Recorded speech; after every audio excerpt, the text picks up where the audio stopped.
years ago, I ran into a colleague I hadn't seen for a long time who said, "What are you working on now?" And I said, I was in that kind of mood, I said, "Oh, making the world a better place." And he said, "Could you pin that down just a little bit?" Well, I realized that what I actually do is I try to provide other people tools for making the world a better place by giving them leadership skills. So what's your goal? Do you simply want to get things done and maybe improve them a little? Do you want to start something, maybe a social venture? You can be any age to do that. I was amazed when Katie of Katie's Crops got an award from President Bill Clinton for a venture she started to feed the homeless when she was 9 years old. So anybody can start something. Do you want to start something? Do you want to grow something? Do you want to start a business? Do you want to lead a big business? Or do you just want to make the world a better place? The leadership lessons for being effective at doing that are things that I have learned from working with tens of thousands of leaders in dozens and dozens of countries all over the world. And I'd like to boil them down to 6 positive things that help us keep things moving up or in a positive direction of progress. The first is the universal lesson of life, which is show up. If you don't show up, nothing really happens. I remember a Peter Sellers movie of a number of years ago called Being There. And it was a very instructive story because Peter Sellers played a fairly ignorant man, Chance the gardener. And he was just hanging around the place where he did gardening when a very important meeting was about to take place. And as people arrived for the meeting, they didn't know that he was only helping at the house, so they said, "Who are you?" And he said, "Chance the gardener." And immediately people misunderstood and called him Chauncey Gardner, invited him into the meeting, and he ended up solving their problems. Well, it was a comedy, but I thought how real that is. The very fact of showing up, of making oneself available, of deciding that your presence makes a difference is the first key to leadership. And I think about President Barack Obama of the United States. He's been reelected, but he started out basically by showing up. He was a fairly obscure state senator from the state of Illinois when asked to give the keynote speech at the Democratic National Convention. He showed up, he gave the speech, and the rest is history. Being there makes a difference, but that's only the starting point, that you're in the situation. The second lesson that I've learned is that it's important to speak up, to use the power of voice. No one knows what we're thinking if we don't express it. I say this to my students at Harvard Business School all the time because people get graded on class participation. And you know, there are some people who think they're entitled to have all the airtime, and so they often just talk and continue to talk until finally they hit upon something they really have to say. But there are others in the class, and sometimes it's the women that I have to encourage that they can own that airspace too. And sometimes I'll say, "Why aren't you speaking?" And they said, "Well, I want to make sure that I really have something to say." And I point out to them that the men didn't feel that way. Just do it. Just talk. However, the power of voice is not simply words. The power of voice is shaping the agenda, framing issues for other people, helping them think about it in a different way. This is why thought leaders can be leaders, because they influence the thinking of other people. Have you gone to meetings where you've noticed that whoever is running the meeting, the person who ends up as the most influential is the one who names the problem and gives people an idea for action.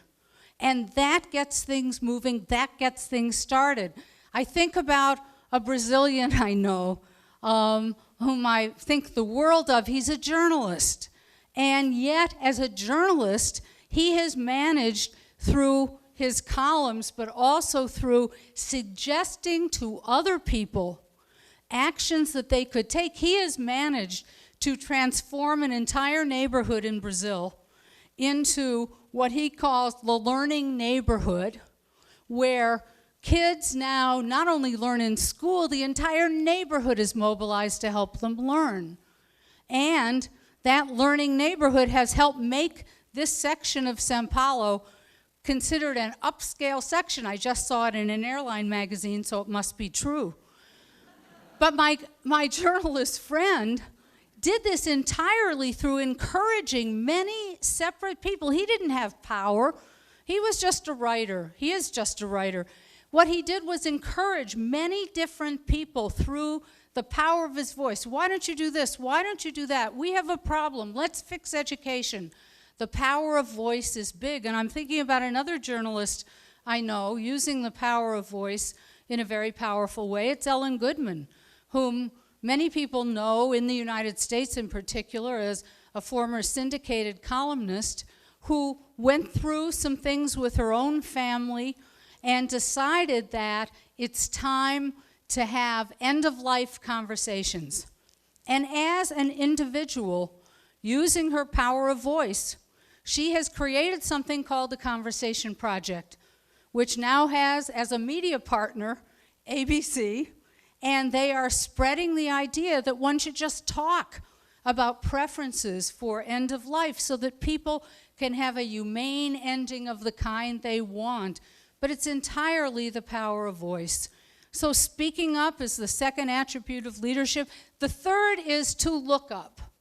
Look up at some higher principle, bigger issue, bigger vision, values. Without vision and values, leadership is hollow. No matter what it is that you want to achieve, it's always important to remember the principles. And when I say higher principles and looking up, I'm not thinking about spiritual matters, but for some people they would take it that way. I'm simply thinking about how important it is for any leader to know what they stand for and to be able to elevate people's eyes from everyday problems which bog us down, in the weeds, difficult to deal with. And we're in troubled times now in the world. And what we need is leaders who help us get above that, to gain a sense of hope, but also to remember what's truly fundamental in our values. And the best leaders do that. In fact, one of my most recent books is about great companies. I realize I say that advisedly, that many people wonder if there are any great companies. But there are some truly great companies. IBM, for example, Procter & Gamble, a bank in Brazil, a bank in Korea. Amazing that there can be good banks. Companies that I've seen all over the world that stand for vision and values, and when their leaders lead, they are constantly reminding people of a nobler purpose. It isn't just making money, we're trying to achieve something for the world. That's what we get from looking up. And I've learned this in my own work in a project I manage at Harvard. We can get bogged down in the details. Believe me, academic politics aren't fun. There are always things that we have to work on. It can really drag you down. And a wise person who was one of the first people to work on this project with me said, you know, we should remember to start every meeting by reminding ourselves of our mission, reminding ourselves of what we stand for. And you know, that lifts the spirits like nothing else. There's a purpose, there's a reason that we're doing this. And that's going to stand us in good stead when I get a few skills down. But the fourth skill, and why vision and values matter in part, the fourth skill is team up. Team up. Everything goes better with partners. Nearly anything worth doing is very difficult to do alone. And the best enterprises, the best projects, the best ventures are won where there's a sense of partnership from the beginning. I did a study with a colleague about technology startups, some of them very famous, and in recent years, which ones came to dominate the industry? Like Google in search, not Alta Vista. like Facebook rather than MySpace. And one of the things we discovered, besides having a good value proposition, was that they had more and better partners faster. Partners matter. For the best social enterprises that I see around the world, including one I'm very proud of, I happen to be on the national board of this forever. It's an international national service organization called City Year. And City Year was founded by 4 partners. 2 of the co-founders continued to build it and grow it. And there was a sense of teaming from the beginning. Finding partners who believe is essential. And when you find partners, then you can do incredible things in the world. Here's something that many people may not know about Secretary of State Hillary Rodham Clinton. Hillary Clinton is very interested in solving problems of the world from her position at the State Department, which has development, social progress on its agenda, and not only international diplomacy, but she sees development as a part of diplomacy, and she also wants to solve problems that disproportionately affect women. And there's been a problem in the world known for a long time. It's the problem of women cooking on open fires. In fact, more women die from cooking on open fires than from major diseases in the developing world. That was something I didn't know until I learned about the Clean Cook Stove Project. So Secretary Clinton and her Office of Global Partnerships picked this up and created a massive teaming up of governments and businesses and NGOs all over the world. And finally, the Alliance for Clean Cook Stoves is beginning to make progress in building an industry in which households, women, can have affordable access to clean cook stoves, which means, by the way, no air pollution. It means they can cook in their home without worrying about it burning up. Otherwise, they had the cook stoves at a distance from the home. A massive example of teaming up, and that's how we're going to solve the problems of the world in the future, by the way, make the world a better place, is because we take lots of separate efforts and we bring them together, aligned in one big team. So now I've had 4 skills, and I want to get to the 5th, which is never give up. Because of something that I coined a while ago, I call it Kanter's Law. I hope you do too. Kanter's Law is that everything can look like a failure in the middle. There's almost nothing we start that doesn't hit an obstacle, a roadblock. It takes longer than we imagined because we'd never done it before. It may take longer just to convene the first meeting. I sometimes have my MBA students do an action plan and they say, week 1, change the strategy. Week 2, implement. Well, you know, that's not realistic. I mean, middles are very, very difficult. You hit a bump in the road you didn't know was there because you've never gone down the path before. The critics surface, they start attacking. It doesn't work the way it was envisioned. True of all kinds of technology. You have to go back to the drawing board. And so never give up, because if you give up, by definition, it's a failure. You've stopped prematurely. If you keep going, persist and persevere, find a way around the obstacles, flexibly redesign, often you can produce a success. Sometimes it's not the success you first imagined.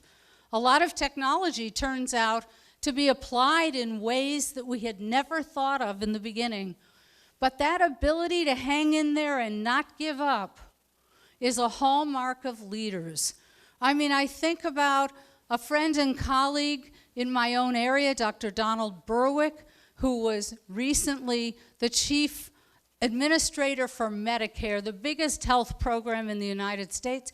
Well, for 20 or more years, he has been pursuing the idea of quality in healthcare. He's been pursuing the idea of innovation to raise quality and reduce costs. And do you know that it sometimes takes 17 years to get an innovation in healthcare from the mind of those who dream it up into use. That's an amazingly long time, but he never gave up. And my iconic example of a leader that we should all aspire to emulate is Nelson Mandela, the first democratically elected president of South Africa. He was in prison for 27 years and didn't give up. Finally emerged from prison to be elected president, first democratically elected president. You know, sometimes my students say, 27 years in prison. And he emerged without a feeling of revenge. He emerged ready to get on with it, just interrupted in the middle. Get on with it and build a country. They say, I could never do that. I could never feel that much forgiveness. Well, we hope that you're not in prison for 27 years. We hope that your middles are shorter and sweeter. But find your inner Mandela. Find the strength to persist, even against the naysayers, the critics, and the obstacles, because that's what makes a difference between success and failure. And then when you get to the point where it looks like what you're doing is working, it's taking hold, you have the first pilot, you have a little more support, you do the sixth thing, which is lift others up.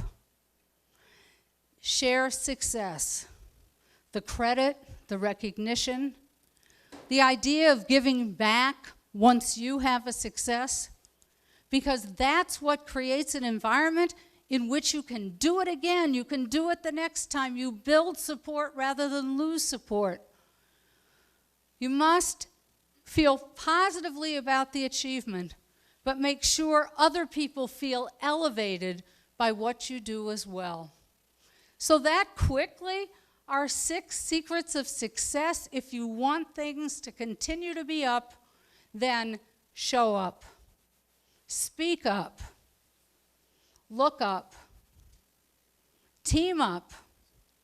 Never give up. And lift others up. Thank you.